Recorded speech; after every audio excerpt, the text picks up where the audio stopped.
अस्सलाम वालेकुम रहमतुल्लाहि व बरकातहू। उम्मीद है कि आप खैरियत से होंगे।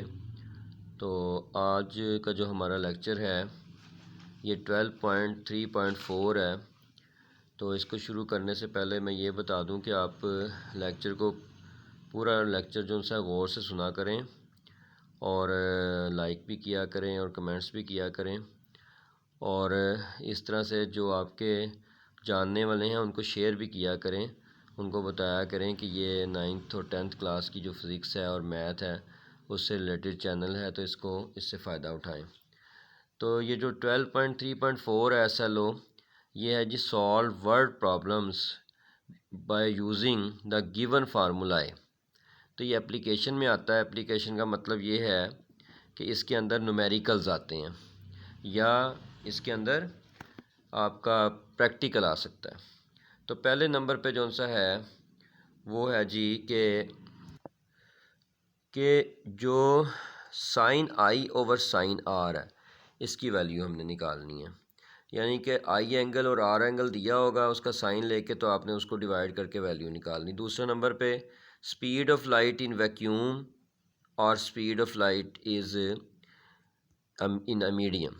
ठीक है जी, वैक्यूम के अंदर या स्पीड ऑफ लाइट इन जो मीडियम है, ये दोनों जो से हैं ये आपने देखने हैं। तो इस तरह से ये दोनों जो से हैं आप निकाल सकते हैं कि जो स्पीड ऑफ लाइट दी होगी वैक्यूम में या एयर में, उसको डिवाइड कर देंगे speed of light in given medium, जो भी मीडियम दिया होगा। वो मीडियम जो सा है ग्लास भी हो सकता है, वाटर भी हो सकता है। Real depth over apparent depth. तो तीसरे नंबर पे आता है जी कि real depth over apparent depth की क्या होती है इसका। तो सबसे पहले आपको बताते हैं कि रिफ्रैक्टिव इंडेक्स जो सा है वो क्या होता है। रिफ्रैक्टिव इंडेक्स होता है कि जहाँ पे जो रिफ्रैक्शन हो रही होती है, वो रिफ्रैक्शन जो सी है वो किस तरह से हो रही है, उससे क्या एंगल बनता है, वो निकालते हैं। तो सबसे पहले ए पॉइंट जो सा है पार्ट जो सा वो देखते हैं। The ratio of sine I over sine are is known as the refractive index of the second medium with respect to the first medium. तो मैंने आपको ग्लास स्लैब का प्रैक्टिकल भी बताया है, ग्लास प्रिज्म का प्रैक्टिकल भी समझाया है। वैसे टॉपिक में भी ये बात समझाई है कि हमेशा रिफ्रैक्शन एक मीडियम से दूसरे मीडियम में होती है।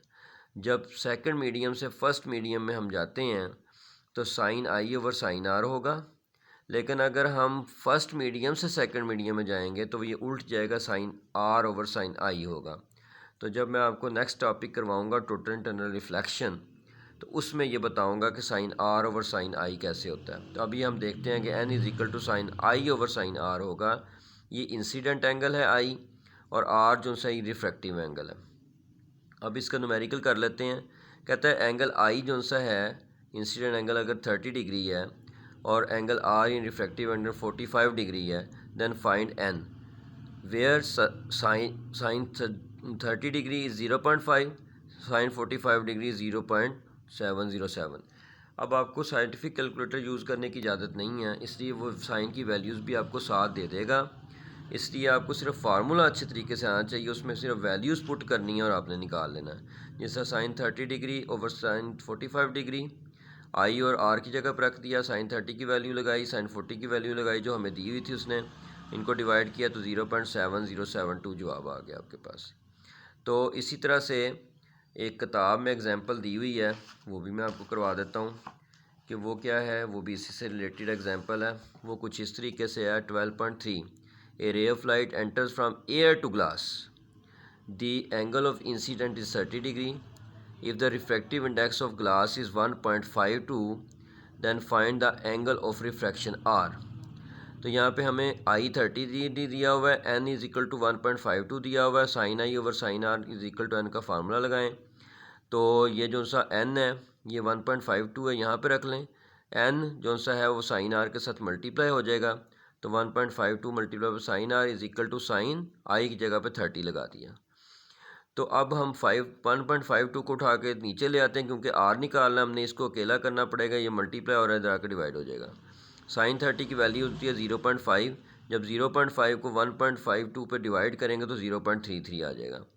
तो साइन को उठा के दूसरी तरफ ले जाएं, ये साइन जो सा इधर +1 है इसकी पावर, तो इधर आएगी साइन -1 हो जाएगी। साइन इन्वर्स 0.33, तो जब साइन इन्वर्स 0.33 निकालते हैं तो वो जवाब 19.3 डिग्री आता है। इसका मतलब रिफ्रैक्टिव इंडेक्स जो सा है, sorry refractive angle of refraction जो सा है वो 19.3 आपके पास आया।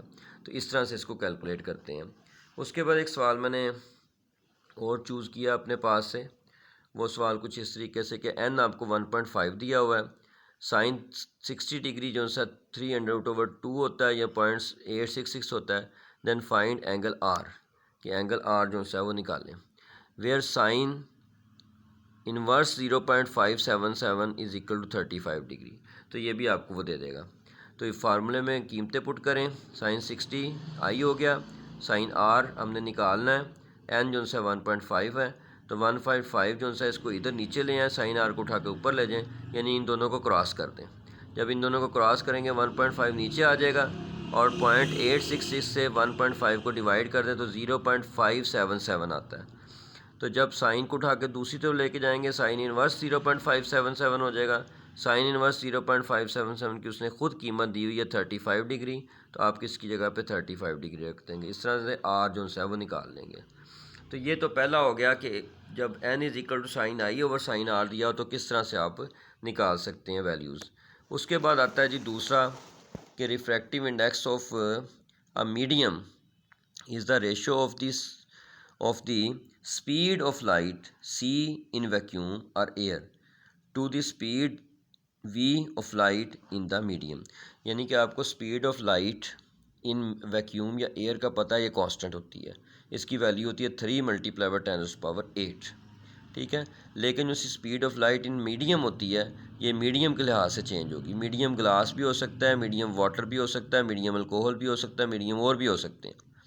तो इस तरह से ये हमारे पास speed of light in vacuum जो सा ये एयर सी कहलाता है, speed of light in medium जो सा वो वी कहलाता है। तो अब इसकी जगह पे आप ये एक सवाल है कि मैंने लिखा है कि speed of light in vacuum अगर ये दी हुई है और speed of light in water is ये दी हुई है, दैन फाइंड रिफ्रैक्टिव इंडेक्स। तो N is equal to C over V करें, सी की वैल्यू लगाएं, वी की वैल्यू लगाएं, 10 की पावर 8 10 की पावर 8 कैंसिल आउट हो जाएंगे। 3 को 2.3 पर डिवाइड करेंगे तो 1.30 जवाब आ जाएगा। इसी तरह से एक सवाल है कि speed of light in glass जो सी आपको दी हुई है, फाइंड एन।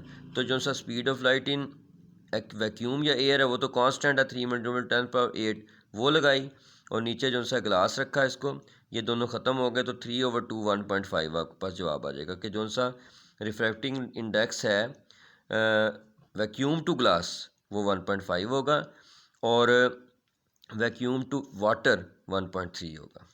उसके बाद जो तीसरा फार्मूला है वो है जी कि रियल डेप्थ और अपेरेंट डेप्थ क्या होती है। ये मैंने एक पिक्चर बनाई है, ये आप देख सकते हैं। इसमें मैंने ये बनाया हुआ है कि ये वो कोई पॉन्ड है जिसमें आपने एक फ़िश जो सी है ना वो छोड़ी हुई है। जब आप ऊपर से देखेंगे ना तो असल में आपको फ़िश जो सी नज़र आएगी वो ये इस जगह पे नज़र आएगी, लेकिन उसकी असल जो सी पोजीशन है वो ये है, वो नीचे होती है। लेकिन रिफ्रैक्शन की वजह से, रिफ्रैक्शन ऑफ लाइट की वजह से जब एयर से वाटर में जाती है रे या वाटर से एयर में आती है तो वो थोड़ी चेंज हो जाती है, वो इधर होने की बजाय आपको इधर नज़र आएगी, तो वो थोड़ी सी ऊपर नज़र आती है। तो इसलिए आपको थोड़ा सा आंखों को धोखा लग जाता है कि चीज़ नीचे होती है लेकिन आपको थोड़ी ऊपर नज़र आ जाती है। तो जो ऊपर नज़र आती है जो आपकी आंखों को वो अपेरेंट डेप्थ है, और जो नीचे सही उसकी पोजीशन है जिसको एक्चुअल पोजीशन कहेंगे या डेप्थ कहेंगे वो रियल डेप्थ कहलाती है। तो इसका फार्मूला ये होता है कि n is equal to real depth over apparent depth. Real depth जो सी होती है हमेशा बड़ी होगी, इसकी वैल्यू बड़ी होगी, और जो सी अपेरेंट डेप्थ की वैल्यू छोटी होती है। इसलिए अगर कहता है कि रियल डेप्थ 10 सेंटीमीटर है एंड अपेरेंट डेप्थ जो सी है 5 सेंटीमीटर है, देन फाइंड रिफ्रैक्टिव इंडेक्स जो सा है वो फाइंड करना है हमने। ठीक है जी। तो रिफ्रैक्टिव इंडेक्स हमने फाइंड करना है। तो देखें n is equal to real depth over apparent depth लिख दिया। रियल डेप्थ की कीमत 10 दी हुई थी सेंटीमीटर में, अपेरेंट डेप्थ की कीमत 5 सेंटीमीटर दी हुई थी। दोनों को डिवाइड कर देंगे तो 2 जो सा है हमारे पास n आ जाएगा रिफ्रैक्टिव इंडेक्स। तो real depth over apparent depth जो सा है इसको फार्मूला एक है जो कि रिफ्रैक्टिव इंडेक्स का फार्मूला कहलाता है। इसी तरह से एक फार्मूला जो सा है आपके पास वो है कि जो n is equal to C over v है, speed of light in vacuum और speed of light in medium. और तीसरा फार्मूला जो सा मैंने आपको करवाया है वो है कि n is equal to sine I over sine r. तो इस तरह से तीनों फार्मूले को यूज़ करते हुए आपने न्यूमेरिकल किए हैं। ये न्यूमेरिकल प्रॉब्लम थे जो कि करवाने थे आपको कि वर्ड प्रॉब्लम किस तरह से आप सॉल्व कर सकते हैं। अगर आपके पास ये तीन जो से हैं फार्मूले दिए हों तो रिफ्रैक्टिव इंडेक्स के अगर पूछ ले कोई कि कितने फार्मूले होते हैं तो आप कहेंगे तीन फार्मूले हैं, एक ये साइन आई ओवर साइन आर, एक ये speed of light in vacuum over speed of light in given medium, एक ये कि real depth over apparent depth. तो उम्मीद है कि आपको लेक्चर जो सा वो समझ में आ गया होगा। तो आप कमेंट्स ज़रूर कीजिएगा और इसी तरह से लेक्चर को ज़रूर आखिर तक सुनिएगा। जज़ाकल्लाह, अस्सलाम वालेकुम रहमतुल्लाहि व बरकातुहू।